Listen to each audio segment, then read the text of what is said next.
Halo semua pecinta BTTHX Magnum, di video kali ini admin akan melanjutkan alur cerita kemarin.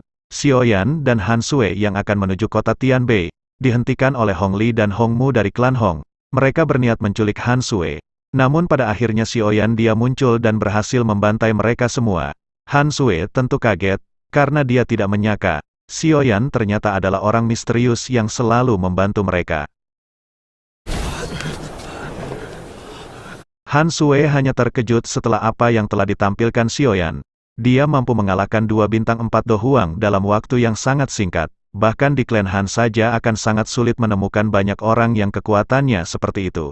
Han Sui dan yang lainnya hanya bisa menggelengkan kepala melihat kekuatan asli dari Xiaoyan. Singkat cerita, setelah semuanya berakhir mereka pun kembali melanjutkan perjalanan dengan Xiaoyan dan Han Sui dan beberapa orang lain yang sedang berkumpul. Xiaoyan sedikit gelisah saat dia duduk di kursi kereta. Di sisi yang berlawanan ada Han Sui yang mengambil cangkir teh dan secara pribadi mengisinya untuk Xiaoyan. Hal inilah yang akhirnya membuat Xiaoyan merasakan ketidaknyamanan. Karena Xiaoyan sudah terbiasa dengan ketidakpedulian dan sikap dingin dari Han Sui, maka ia benar-benar sulit beradaptasi dengan suasana yang seperti itu. Setelah itu Xiaoyan pun memberanikan diri bertanya apakah ada hal yang ingin dikatakan oleh nona muda Han Sui. Mendengar perkataan Xiaoyan, Han Sui segera berkata bahwa Xiaoyan dapat memanggilnya dengan sebutan Han Sui saja. Ia lanjut berkata bahwa dirinya tidak pantas dipanggil nona muda di hadapan Xiaoyan. Han Sui lanjut berkata sungguh tak terduga orang yang berada di ambang kematian yang telah mereka temukan di gurun pasir merupakan ahli yang sangat baik. Han Sui berterima kasih karena Xiaoyan telah membantu mereka sebanyak 2 kali. Mendengar hal itu Xiaoyan tersenyum malu kemudian melambaikan tangan dan berkata bahwa jika bukan karena bantuan mereka sepertinya Xiaoyan akan mati dimakan serigala. Selain itu membantu seseorang yang sedang berada dalam permasalahan adalah merupakan sesuatu yang harus Xiaoyan lakukan. Mendengar perkataan Xiaoyan, Han Sui pun seketika tersenyum. Lalu tak lama ia bertanya apakah Xiaoyan akan langsung pergi setelah mereka sampai di kota Tianbei. Xiaoyan termenung sejenak sebelum akhirnya berkata bahwa itu akan terjadi jika tidak ada permasalahan ketika ia akan bersiap berangkat. Kekecewaan ketika melintas di mata Han Sui sebelum akhirnya ia bertanya lagi kepada Xiaoyan. Han Sui bertanya apakah Tuan Xiaoyan dapat membantunya untuk satu hal. Xiaoyan segera bertanya apakah permasalahan tersebut adalah permasalahan antara klan Han dan klan Hong. Mendengar hal itu Han Sui langsung mengangguk dan Xiaoyan lanjut berbicara. Xiaoyan berkata bahwa Han Sui telah melebih-lebihkan kemampuan dari Xiaoyan. Xiaoyan jelas menyadari bahwa kekuatan klan Hong jelas memiliki kekuatan yang cukup besar.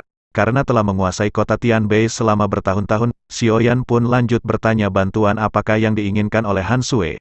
Han Sui lanjut berkata bahwa seharusnya Tuan Xiaoyan harusnya adalah seorang alkemis. Selain itu Tuan Xiaoyan memiliki kemampuan yang cukup tinggi di bidang alkemi. Dengan begitu klan Hong kemungkinan tidak akan dengan mudah menyinggung seorang alkemis tingkat tinggi. Oleh karena itu jika Tuan Xiaoyan bersedia membantu maka klan Han pasti akan jauh lebih santai. Mendengar hal itu Xiaoyan pun hanya terdiam dan memikirkan apa yang harus ia lakukan. Tidak lama setelah itu Han Sui lanjut berkata selama Xiaoyan dapat membantu klan Han melewati kesulitan tersebut maka klan Han pasti akan memberi Xiaoyan hadiah yang memuaskan. Jika Xiaoyan berpikir bahwa tidak akan ada hadiah yang memuaskan maka Han Sui tersedia untuk menjadi selir Xiaoyan. Anjay gue jadi Gary.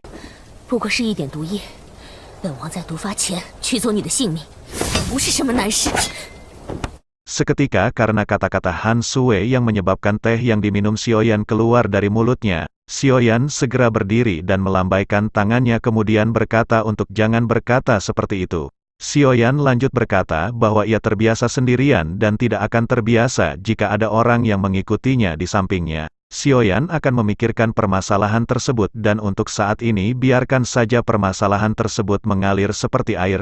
Xiaoyan buru-buru berbalik membuka pintu kereta kemudian pergi. Xiaoyan tidak menyangka bahwa Han Sui yang sedingin es akan benar-benar begitu berani melakukan hal tersebut. Sementara itu di sisi lain Han Sui benar-benar terkejut saat dia melihat Xiaoyan melarikan diri dari kereta. Sesaat kemudian Han Sui pun tersenyum melihat tingkah laku yang baru saja ditampilkan oleh Xiaoyan. Sementara itu di sisi lain setelah Xiaoyan menunjukkan kekuatannya orang-orang di dalam konvoi memberinya rasa hormat tambahan. Seperti yang telah Xiaoyan dipikirkan perubahan semacam ini yang menyebabkan Xiaoyan merasa sedikit tidak nyaman. Namun untungnya hanya ada perjalanan singkat yang tersisa. Tak lama setelah itu gerbang kota Tianbe pun segera terlihat dan Xiaoyan segera melihat ke arah sekelilingnya.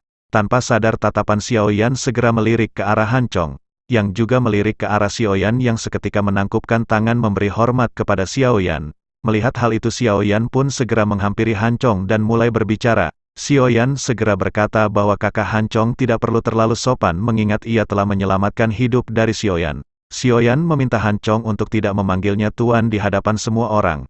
Xiaoyan meminta Han Chong untuk memanggilnya dengan sebutan yang biasa ia gunakan sebelumnya. Menanggapi hal itu Han Chong pun tersenyum kemudian berkata bahwa kakak Xiaoyan terlalu sopan. Dengan kekuatannya saat ini bahkan ia dapat membantu mereka semua. Mendengar hal itu Xiaoyan pun tersenyum kemudian menjetikan jari dan botol giok segera keluar. Xiaoyan memberikan botol giok Han Chong. Kemudian berkata agar ia menyimpan pil obat tersebut dengan baik. Pil obat tersebut dapat membantu Han Chong dalam meningkatkan peluang keberhasilan untuk menembus kelas doang. Tubuh Han Chong seketika gemetar setelah mendengar perkataan Xiaoyan dengan kegembiraan yang muncul di matanya. Dia tetap berada di puncak doling selama bertahun-tahun tetapi belum menunjukkan tanda-tanda untuk menerobos. Han Chong jelas tahu bahwa beberapa pil obat tingkat tinggi memiliki sifat membantu seseorang menembus tingkat. Han Chong tahu harga pil tersebut sangatlah tinggi, dan ia tidak akan sanggup untuk membelinya. Han Chong pun segera berkata bahwa hadiah tersebut terlalu berharga bagi dirinya. Menanggapi hal itu Xiaoyan segera berkata apakah pil obat tersebut lebih berharga dari nyawa yang telah diselamatkan. Xiaoyan lanjut berkata bahwa obat tersebut tidak begitu penting jika dibandingkan dengan hidupnya yang telah diselamatkan oleh kakak Han Chong. Han Chong pun terdiam kemudian menyimpan pil dalam penyimpanannya. Han Chong bertanya apakah Xiaoyan akan pergi setelah sampai di kota Tianbe. Xiaoyan hanya terdiam memikirkan apa yang harus ia lakukan. Menyadari Xiaoyan yang terdiam Han Chong segera berkata bahwa Xiaoyan memang tidak memiliki banyak hubungan dengan klan Han. Namun meski begitu Xiaoyan telah menyelamatkan mereka sebanyak 2 kali di dalam perjalanan. Bahkan jika berhitung-hitungan untuk membalas budi maka mereka sebenarnya memiliki utang budi kepada Xiaoyan lebih besar. Selain itu permasalahan dari klan Hong benar-benar merepotkan karena mereka sangatlah kuat. Tidak akan baik jika Xiaoyan juga diseret masuk ke dalam permasalahan tersebut. Mendengar hal itu Xiaoyan terdiam dan merenung hingga tiba-tiba terdengar suara langkah kuda yang mendekat ke arah ke kelompok mereka. Para pasukan pun seketika menjadi terkejut dan waspada akan adanya musuh yang mendekat. Seketika pasukan pun merasa lega setelah menyadari bahwa kelompok yang datang merupakan utusan dari klan Han. Tidak lama setelah itu suara tapak kuda pun segera berhenti di depan konvoi. Sosok pria tampan kisaran usia 24 tahun segera turun dari kudanya sementara itu di sisi lain Han Sui juga berjalan keluar dari keretanya. Ketika mendengar suara tapak kuda yang mendekat mata cantiknya berhenti pada Xiaoyan terlebih dahulu. Sebelum akhirnya melihat ke arah kuda yang telah berhenti. Setelah itu sosok pria tampan yang baru saja turun dari kudanya. Segera bertanya bagaimanakah keadaan dari Han Sui. Han Su pun segera berkata bahwa ia baik-baik saja kemudian tatapannya beralih ke Xiaoyan yang akan meninggalkan kelompok mereka. Karena Xiaoyan menganggap urusan di sini sudah selesai. Namun Han Sui berteriak kepada Xiaoyan dan memintanya untuk berhenti. Xiaoyan tanpa daya menghentikan langkahnya kemudian menoleh ke arah Han Sui. Setelah itu dengan nada marahan dia segera berkata bahwa jika Tuan Xiaoyan memang ingin pergi, maka silahkan pergi. Han Sui menambahkan dia sangat berterima kasih atas semua bantuan yang telah diberikan oleh Tuan Xiaoyan. Menanggapi hal itu Xiaoyan hanya bisa terdiam setelah Han Sui mengeluarkan kata-kata itu dari mulutnya. Xiaoyan berpikir jika ia berbalik dan pergi maka kemungkinan orang lain akan memandangnya dengan rendah. Karena Xiaoyan tidak ingin membantu mereka lagi pasti mereka akan kecewa. Akhirnya Xiaoyan pun segera berkata bahwa ia akan tinggal di belakang ngerokok magnum dulu dan melihat situasi yang terjadi. Namun dengan begitu Han Sui jangan berharap banyak kepada Xiaoyan untuk membantunya banyak yang diharapkan. Mendengar hal itu Han Sui sedikit senang Xiaoyan tidak pergi. Dia merasa sangat lega dan kegembiraan segera muncul di wajahnya. Tidak lama setelah itu pria tampan di samping Han Sui yang baru saja datang. Dia langsung bertanya siapa sosok laki-laki itu. Sepertinya ia sangat asing dan apakah ia merupakan penjaga dari iklan Han miliknya. Secara alami si pria merasakan perasaan cemburu setelah melihat Han Sui yang terbiasa dengan sikap ingin menjadi sangat bahagia. Oleh karena itu si pria pun bertanya dengan nada suara yang mengandung penghinaan luar biasa. Terhadap para penjaga yang memiliki status seperti pelayan jangan begitu sombong kepada Han Sui. Mendengar hal itu seketika Han Sui marah kemudian berkata bahwa Han Lin sebaiknya lebih sopan kepada tamunya. Ia bukanlah seorang penjaga tapi tamu kehormatan yang dia undang atas nama klan Han. Mendengar perkataan Hansu, Harlin pun seketika terkejut dan tertegun lalu bertanya-tanya apa yang dimaksud oleh Han Sue. Han Sue lanjut berkata bahwa mungkin Han Sue telah salah menilai seseorang. Bukankah menurut peraturan dari klan Han tamu kehormatan haruslah seseorang yang memiliki tingkat di kelas Do Huang? Menanggapi hal itu Han Sue segera melambaikan tangan, kemudian meminta para anggotanya untuk mengeluarkan 2 orang yang telah mereka tahan. Han Sue berkata bahwa pria tersebut mampu menangkap Hong Li dan Hong Mu yang merupakan ketua dari klan Hong. Dengan begitu tentu saja si pria benar-benar sangat layak untuk dianggap sebagai tamu kehormatan. Sementara itu di sisi lain Hanin benar-benar tercengang ketika melihat 2 lelaki tua berwajah pucat yang tergeletak di tanah tanpa menunjukkan tanda-tanda mati atau hidup. Keterkejutan jelas melintas di wajahnya ketika ia mengenali mereka berdua. Han Lin segera bertanya mengapa mereka berdua berada di tangan Hansu. Han Sue pun segera menjawab bahwa mereka datang untuk menghentikan konvoi dan menangkap dirinya. Mendengar hal itu dia bertanya apakah hal ini dilakukan oleh pria tersebut. Han Sue menjadi semakin kesal kemudian berkata jika bukan si pria yang mengalahkan mereka siapakah orang di anggota klan Han yang dapat berhadapan dengan 2 Do Huang sekaligus. Ekspresi Han Lin pun seketika pucat dan terdiam berusaha menekan rasa cemburu yang ada di dalam hatinya. Setelah itu ia berkata bahwa sebelumnya ia telah ceroboh dengan perkataannya dan meminta maaf kepada Xiao Yan. Xiao Yan hanya terdiam kemudian mereka pun memutuskan untuk segera pergi menuju ke klan Han.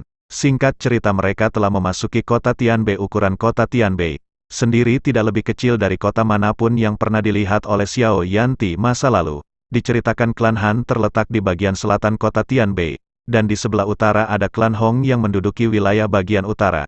Kedua klan ini seperti 2 penguasa kota yang saling berbagi kekuasaan di dalam kota. Tidak lama setelah itu akhirnya konvoi pun telah mencapai pintu masuk halaman dari klan Han. Mereka secara kebetulan melihat cukup banyak gerbong yang berhenti tepat di depan gerbang klan Han. Han Sue tahu bahwa sedang ada tamu di klan Han.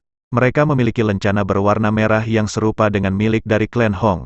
Ekspresi Han Sue sedikit berubah setelah menyadari bahwa mereka telah sampai dan melihat klan Hong yang datang ke klan Han. Dengan tergesa-gesa, Han Sue meminta Han Chong yang lainnya untuk segera menurunkan barang-barang yang telah mereka bawa. Hansu pun segera masuk menuju jalan belakang dan diikuti dengan Xiao Yan dan Han Lin demi menghindari terjadinya benturan. Karena klan Hong yang datang ke klan Han. Setelah agak lamaan Han Sue dengan lembut melambaikan tangannya saat mereka telah mencapai tempat yang mereka tuju. Ia segera membawa Xiao Yan ke sudut di mana mereka secara kebetulan dapat melihat bagian dalam dari ruang rapat yang dilakukan oleh para ketua dengan klan Hong.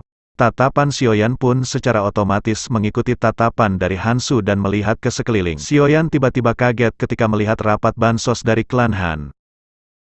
Karena dalam rapat itu dia melihat Han Yue teman di akademi dulu. Xiao Yan benar-benar tak menyangka Han Yue ada di dataran tengah dan ada di klan Han. Apakah mungkin Han Yue ini adalah anggota dari klan Han? Sampai di saat ini Xiao Yan mulai menyadari perasaan akrab yang ia rasakan ketika melihat Han Sue. Yang ternyata adanya kemiripan dengan Han Yue. Xiao Yan dapat menebak bahwa sepertinya mereka berdua merupakan saudara. Sementara itu di sisi lain suasana di dalam ruang rapat cukup menegangkan dengan banyaknya ahli dari klan Hong yang menyilangkan tangan mereka di depan dada mereka. Saat ini mereka menatap semua anggota dari klan Han dengan tatapan yang dingin. Terlihat seorang pria yang duduk di tempat pemimpin mereka adalah seorang pria berpakaian hijau. Pria itu berusia sekisaran 26 hingga 27 tahun dengan wajah yang tidak begitu tampan. Sementara itu di seberangnya seorang pria parubaya segera berkata, apakah tindakan dari Hong Chen tidak berlebihan dengan membawa orang untuk menerobos masuk ke dalam klan Han miliknya? Jangan berpikir bahwa ia dapat bertindak seenaknya hanya karena ia adalah murid dari Paviliun Petir Angin. Si pria lanjut berkata bahwa alasan dari klan Han berdiri di kota Tianbei selama bertahun-tahun menjadi salah satu penguasa dari kota Tianbei bukan dari mengemis. Kami juga memiliki kekuatan tempur. Menanggapi hal itu salah satu pria dari klan Hong berkata, bahwa Paman Han tidak perlu mengancam keponakan ini. Alasan ia ke sini hari ini adalah untuk menanyakan apakah jawaban mereka atas kondisi yang disebutkan oleh klan Hong tempo hari. Menanggapi hal tersebut pria baru bayar lanjut berkata bahwa klan Han miliknya tidak memiliki kebiasaan memberikan 2 gadis perempuan untuk menikahi satu suami. Selain itu ia juga tidak akan membiarkan hal itu terjadi. Kami tidak akan menyetujui apa yang diinginkan Hong Chen dari klan Hong, yang ingin menikahi 2 gadis dari klan Han. Mendengar hal itu wajah Hong Chen muram dan kemudian berkata, jika begitu permasalahannya, jika nanti di masa depan jangan salah kami jika kami menghancurkan klan Han. Baru-baru ini secara resmi menyadari perkataan yang berisikan ancaman, pria parubaya segera berkata bahwa jika klan Han miliknya tidak dapat dibandingkan dengan klan Hong. Namun ia dapat memastikan jika klan Hong menyerang klan Han maka klan Hong akan menderita kerugian yang sangat serius. Menanggapi hal itu Hong Chen segera tertawa kemudian berdiri dan lanjut berkata, bahwa mungkin Paman Han tidak menyadari bahwa Hong Chen baru-baru ini secara resmi menjadi murid balai dalam dari Paviliun Petir Angin. Kata-kata yang baru saja keluar dari mulut Hong Chen seketika membuat ekspresi semua orang dari klan Han yang berada di ruangan menjadi sangat terkejut. Begitu pula dengan Han Yue yang biasanya tanpa ekspresi saat ini benar-benar mulai mengalami keterkejutan.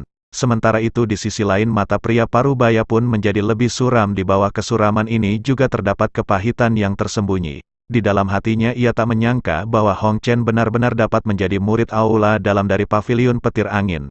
Oleh karena itu otoritas yang ia miliki untuk berbicara di dalam Winning Pavilion akan meningkat cukup signifikan, dan berpengaruh kepada klan Hong. Setelah itu Hong Chen lanjut berkata karena klan Han pernah memiliki hubungan yang baik dengan klan Hong, maka ia akan memberikan jalan keluar kepada mereka. Hong Chen berkata kalian dapat mencari seseorang dari generasi yang sama terlepas dari apakah orang tersebut berasal dari klan Han atau bukan. Aku akan menunggu seseorang di klan Han untuk bertarung di arena panggung batu langit 3 hari dari sekarang. Jika aku kalah dalam pertandingan itu, maka mereka tidak akan mengganggu klan Han selama 10 tahun. Namun sebaliknya aku Hong Chen jika berhasil menang maka Han Su dan Han Yue akan menjadi miliknya. Hong Chen dia tertawa terbahak-bahak, lumayan dapat 2 gadis muda jika menang. Meskipun kata-kata Hong Chen ini sedikit sombong namun memang bakat pelatihannya sangat luar biasa. Jika tidak mana mungkin Hong Chen akan dipilih oleh Winning Pavilion. Untuk dipromosikan kekuatannya saat ini kemungkinan sekitar bintang 7 atau 8 di tingkat Do Huang. Mereka merasa di antara generasi yang sama di klan Han tidak ada yang cocok untuk melawannya. Kompetisi ini pada dasarnya digunakan untuk menggertak orang lain dengan kekuatan yang Hong Chen miliki. Namun jika mereka tidak menerima pertandingan tersebut kemungkinan klan Hong akan menggunakan metode kekuatan fisik lain yang lebih mengerikan. Terlebih jika Paviliun Petir Angin turun tangan. Pada saat itu maka klan Han akan benar-benar kesulitan untuk melarikan diri dari bencana tersebut. Keheningan berlanjut untuk waktu yang sangat lama di dalam aula hingga akhirnya dipecahkan oleh suara dingin seorang wanita. Han Yue segera berkata bahwa klan Han miliknya akan menerima tantangan yang dilontarkan oleh Hong Chen. Namun jika mereka kalah maka Hong Chen akan menikahi salah satu dari mereka yakni dirinya Han Yue. Mendengar hal itu Hong Chen segera mengangkat kepalanya untuk melihat Han Yue. Kemudian tertawa terbahak-bahak Hong Chen pun lanjut menyetujui persyaratan yang diminta Han Yue. Hong Chen kemudian lanjut berkata bahwa mereka akan melakukan apa yang dikatakan oleh Han Yue. Tidak masalah jika Hong Chen saat ini hanya dapat menikahi salah seorang dari mereka. Kemudian lanjut berkata karena semua permasalahan telah selesai maka ia akan pamit untuk pergi. Mereka akan bertemu kembali di panggung batu langit dalam pertempuran yang akan diadakan 3 hari dari sekarang. Kemudian Hong Chen dan para pasukan pun segera melambaikan tangannya, dan memimpin pasukan besar untuk keluar dari klan Han. Suasana di dalam aula masih sangat sepi saat semua orang menyaksikan Hong Chen pergi. Setelah Hong Chen pergi semua orang menghela napas. Setelah itu pria parubaya kemudian berbicara kepada Han Yue.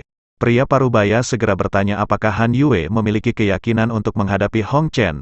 Han Yue pun segera mengencangkan tangannya kemudian menggeleng kepalanya.